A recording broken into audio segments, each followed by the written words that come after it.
Hello friends, my name is Alex Korekis and I want to welcome you to the Finding Lost Civilization series. Today is going to be an exciting trek because we're going to visit a dry reservoir area. At the turn of the 20th century, many dams were built here across California and the American Southwest. However, one of the outcomes is that many cultural resources were lost in time.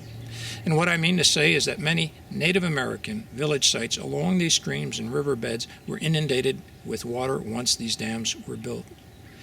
Unfortunately, for several years, California has undergone a severe drought. However, it has enabled us to visit one of these dry reservoir areas in search of signs for ancient life. I'll tell you, I think this will be a very exciting journey.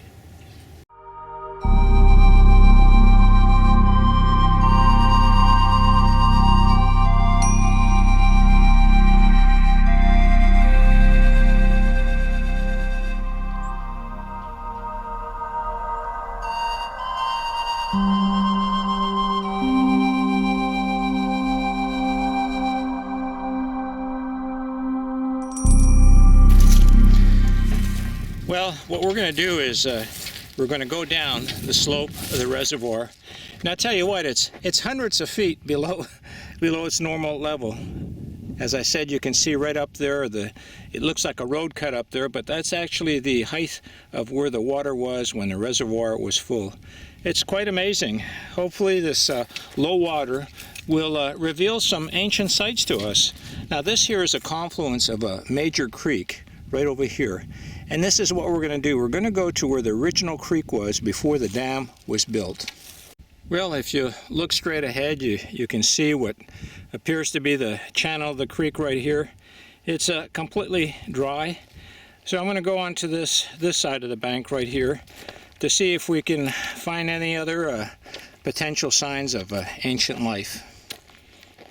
Well, I've been following the creek bed, and right over here, right along this bank, I came across this, I don't know, to me it looks like there was something here at one time. If you notice the way the stones are over here, there seems to be right over here some kind of confluence of stones here in this circular pattern, and then right over here some stones laid up. And right over there you can also see some kind of circular type pattern right over here, again directly in front of us. Look at this, you can see somewhat of a mound area. And of course, the stream bed was directly to our front. And over there, you can see it where it flows down from the Mount Diablo range. But anyways, this is definitely, look at this here in front of us, actually. Right over here, let me take a look at this. This seems interesting. There's a type of stone that the natives used called a fish slapper. So you kind of held it like, oh my goodness, look, my fingers fit in here perfectly. Look at that right here. There's actual grooves right here, and then there's a groove right here. And then right over here, there's a place for the thumb. So this seems to me to be some kind of ancient native stone implement. Could this have been a fish slapper? In other words, it would be used like this here in a hammering or banging motion. But this is very interesting. As I said, right over here, I could actually feel the grooves for my fingers. You might even be able to see this one. Look, right over here. I'll bring it in close. And then right over here, and then right over here. Look at this. That's really beautiful. And this is how stone tools are usually identified. They have finger and hand holds. This one definitely has the feel of an ancient stone tool. Well, as I looked around on the ground, I saw this item over here, and I thought it was somewhat unusual. Well, let's take a look at this. You know, most of these Stone Age tools, you can look at them and you go, well, it looks like a knife or some kind of digging tool, but the test is actually to find your finger holds. How would it have been held, so to speak? Oh my goodness, look at right over here. Okay, this fits perfectly in the palm of the hand. And right over here, where my fingers are, look at this, right over here. They fit there perfectly. And right over here, where my thumb is, let me bring it up over here, it's even chipped away. You can see it's chipped away right there. So here's how it was held, like this. This was a crude knife-like implement right over here. Take a look at this. My goodness, another Stone Age tool laying here on the ground.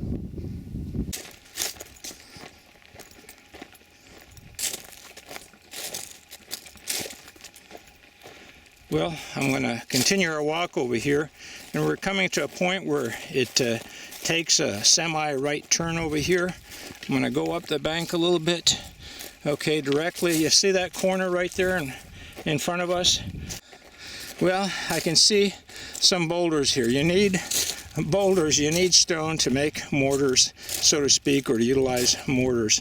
So we'll take a look at this area and inspect it over here.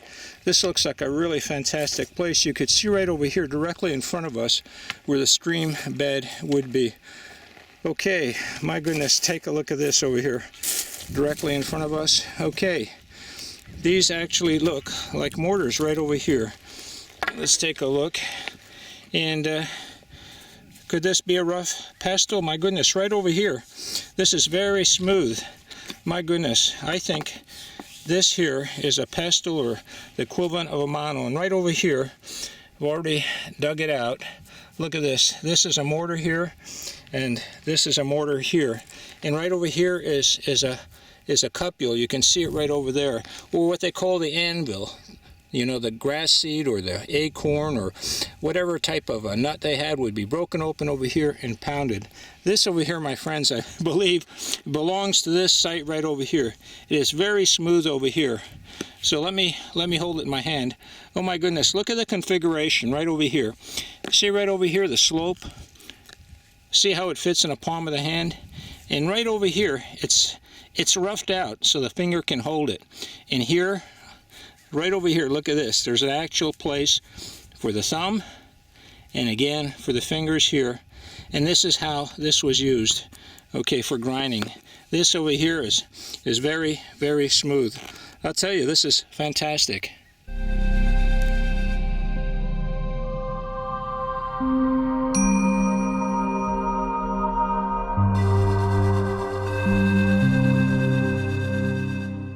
Well, what I wanted to show you is directly in front of us is where we found those mortars. And if you look over here, if you follow the panning of the camera, here is the bank to the stream.